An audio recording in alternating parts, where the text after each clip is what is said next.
की जय, रुड़की गाज की जय। हमारे यूट्यूब चैनल भक्ति वाह में आप सभी भक्तों का बहुत बहुत स्वागत है। और आज हम आपको एक नई वीडियो के साथ मिल रहे हैं और आज हम आपको ऋषि पंचमी की व्रत कथा सुनाने के लिए जा रहे हैं।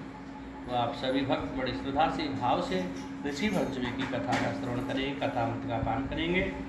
तो अब हम आपको बताते हैं सबसे पहले ऋषि पंचमी के स्नान की विधि क्या होती है और किस तरह से इसको करना चाहिए। तो व्रत करने वाला प्रथम दिन एक बार भोजन करना चाहिए और भाद्रपद शुक्ल पंचमी अर्थात ऋषि पंचमी को मध्याह्न समय में, दोपहर के समय में किसी नदी में, ताला जलाशय में लठ जीरा की 108 या 7 दातुन करें और श्लोक प्रार्थना मुख दुर्गंधि नाशाया इस मंत्र को पढ़ते हुए दातुन करने के बाद शरीर से मिट्टी लगाकर स्नान करें। मिट्टी का स्नान करें आज दोपहर को। और लौकिक रीति से सिर पर लठ जीरा 108 या 7 जितने पत्ती मिल जाए रखकर 108 या 7 गोते लगाकर स्नान करें। तदंतर नियम अनुसार नीचे लिखे विधान से ब्रह्मकुच में से पंचगव्य का प्राशन करें। पंचगव्य का ग्रहण करें। पंचगव्य गौमूत्र, गोबर, गोदूत, गोघृत, गोदधि बनाकर प्राशन दाहिने हाथ से लेकर संकल्प करके ये 5 चीज़ों को ग्रहण करना चाहिए, पान करना चाहिए।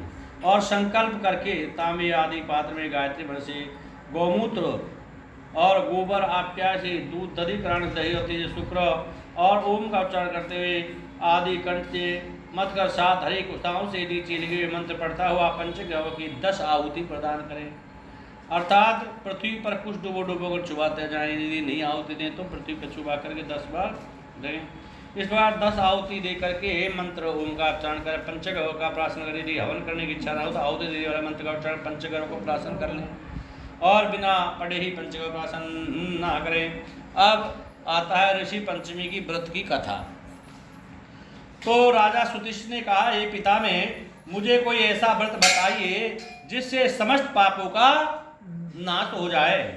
तब ब्रह्मा जी ने कहा, हे राजन, तुम्हें एक व्रत बताता हूँ जिससे समस्त पाप विनाश को प्राप्त हो जाते हैं। और वह व्रत है ऋषि पंचमी का व्रत, जिसके करने से नारी जाति के तमाम पाप दूर होकर के पुण्य के भागी होते हैं। और नारी के लिए व्रतों का राजा है, सबसे बड़ा व्रत है ऋषि पंचमी का व्रत। इस व्रत को प्रत्येक नारी को अवश्य करना चाहिए क्योंकि ये पापों को क्षय करता है। जाने अनजाने में जो पाप हो जाते हैं वो पापों का क्षय सिर्फ ऋषि पंचमी के व्रत से ही किया जा सकता है। और इसके बारे में एक तुमसे पुरातन कथा कहते हैं कि विदर्भ देश में उत्तंग नाम के सदाचारी ब्राह्मण निवास करते थे और उनकी पतिव्रता सुशीला ने एक पुत्र और एक पुत्र का जन्म हुआ। और पुत्र सुविभूषण ने वेदों का सांगोपांग अध्ययन किया और कन्या का समय अनुसार एक सामान्य कुल में विवाह कर दिया। और विधि विधान के अनुसार वह कन्या विवाह करने के बाद विधि का विधान को कौन टाल सकता है। विधि के विधान से वह कन्या विधवा हो जाती है। तो वह अपने सत्यत्व की रक्षा के लिए अपने पिता के घर पर रहकर जीवन यापन करने लगी। तो ब्राह्मण ने से परिवार गंगा तट पर कुटी बनाकर ब्राह्मण बालकों को विद्यादान कराने लगे। और एक दिवस कन्या माता पिता की सेवा कर रही थी तो एक शिलाखंड पर शयन कर गई और रात भर में उसके सारे शरीर में कीड़े पड़ गए। सुबह जब कुछ शिष्यों ने उस कन्या को अचानक की दशा में देखा तो उसकी माता सुशीला से आवेदन किया कि गुरु पुत्री के दुख को देखिए। गुरु पत्नी ने जाकर अपनी पुत्री की दशा को देखकर नाना तरह से विलाप करने लगी और वे पुत्री को उठाकर ब्राह्मण के पास में ले जाती है। और ब्राह्मण भी अपनी पुत्री की यह दशा देखकर अति विस्मय को प्राप्त हुए, बड़े दुखी हुए। तब ब्राह्मणी ने हाथ जोड़कर कहा, महाराज क्या कारण है कि इसमें पुत्री के सारे शरीर में कीड़े पड़ गए हैं। तब महाराज ने ध्यान धर के देखा तो पता चला कि वे पुत्री 7 जन्म पहले भी एक ब्राह्मणी थी। 7 जन्म पहले भी वो एक ब्राह्मणी थी और एक दिन रजस्वला होते हुए भी उसने घर के तमाम बर्तन, भोजन सामग्री सब कुछ को छूती रही और ऋषि पंचमी व्रत को भी अनादर से देखा और उसी दोष के कारण इस पुत्री के शरीर में कीड़े पड़ गए हैं। क्योंकि रजस्वला रोज रजा धर्म वाली नारी प्रथम दिन चांडालिनी के बराबर होती है, दूसरे दिन ब्रह्मघातनी के समान, तीसरे दिन धोबी के समान होती है और दृष्टि दूषित मानी जाती है। तुम्हारी कन्या ने ऋषि पंचमी के व्रत का दर्शन भी अपमान के साथ किए। इससे इस ब्राह्मण कुल में जन्म तो हुआ, क्योंकि इसने ऋषि पंचमी के कहते हैं कथा सुनने का भी फल अनंत है और कथा सुनते हुए देखने वालों को भी पुण्य मिलता है। कथा सुन के देखते हैं तो इसने कथा को पूजन करती औरतों को इसने दर्शन किया, कथा को देखा तो थे लेकिन कुदृष्टि से देखा, अपमान की दृष्टि से देखा।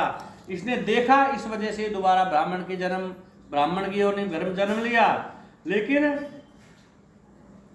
सुशीला ने महाराज ऐसे उत्तम व्रत को आविधि के साथ वर्णन की, संसार के सारे प्राणी मात्र इस व्रत से लाभ उठा सके। ब्राह्मण बोले से धर्मणी, यह व्रत भाद्रपद मास की शुक्ल पक्ष की पंचमी को धारण किया जाता है और पंचमी के दिन सुंदर नदी में स्नान कर व्रत धारण कर सायंकाल में सप्त ऋषियों का पूजन विधि विधान से करना चाहिए और भूमि को गौ के गोबर से लीपना चाहिए। यह गंगा जल से पहुंचा मार के उस पर बैठ अष्टदल कमल, ये अष्टदल कमल जो बनाया है, बनाकर नीचे लेके 7 ऋषियों की स्थापना कर प्रार्थना करनी चाहिए। और वे 7 ऋषि हैं जो अभी आपने बोले थे, मन में ध्यान कर लीजिए।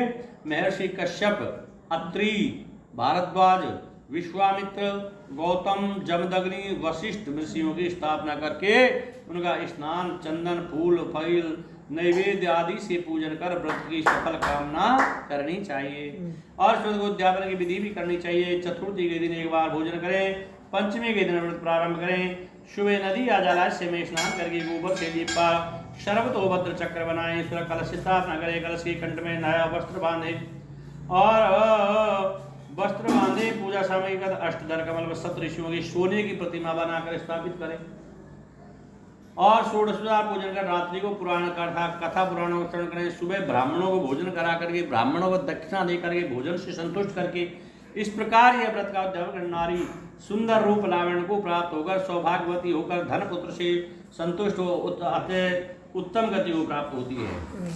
अब इसकी दूसरी कथा भविष्य पुराण में आती है। एक बार महाराज कृष्ण ने महाराज युधिष्ठिर से कहा कि कौन सी पंचमी जिसके करने से नारी जाति दोषों से मुक्त होकर के महत्व पुण्य को प्राप्त हो जाती है। आप मुझे संक्षेप में बतलाइए। भगवान कृष्ण जी ने कहा कि राजा भाद्रपद शुक्ल पक्ष पंचमी के ऋषि का व्रत करने से रजस्वला से मुक्ति होती है, क्योंकि जब इंद्र ने वृत्रासुर को मारा था तब ब्रह्म हत्या का एक भाग नारी के रज में, दूसरा नदी के फेन में, तीसरा भाग पर्वतों में, चौथा भाग अग्नि की प्रथम ज्वाला में विभक्त किया था।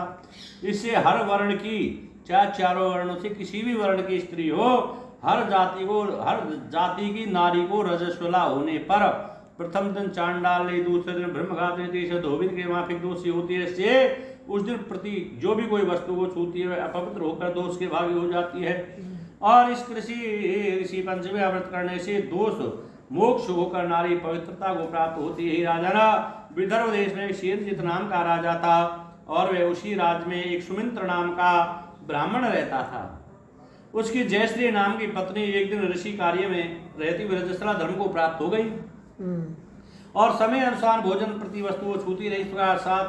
इस प्रकार जन्म पाकर दोनों पति पत्नी कुछ दिन के पश्चात मृत्यु को प्राप्त हो जाते हैं और मरने पर ब्राह्मणी को कुतिया का जन्म हुआ और ब्राह्मण को बैल का जन्म लेना पड़ा और इन दोनों को अपने तप के प्रभाव से पूर्व जन्म की बातों का स्मरण रहा, क्योंकि तपस्या थी पूर्व जन्म में, ब्राह्मण थे।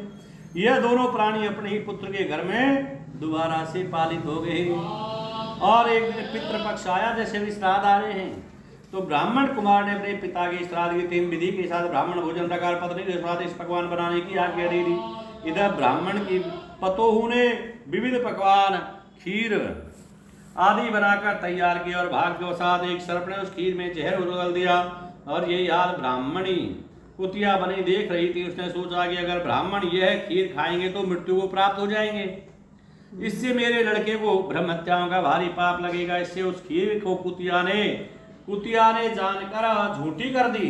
इस पर बहू ने कुतिया को इतनी मारा इसकी कमर तोड़ डाली और खीर फेंक कर दूसरी खीर बना ली और फिर श्राद्ध का सब ब्राह्मणों को भोजन कराया।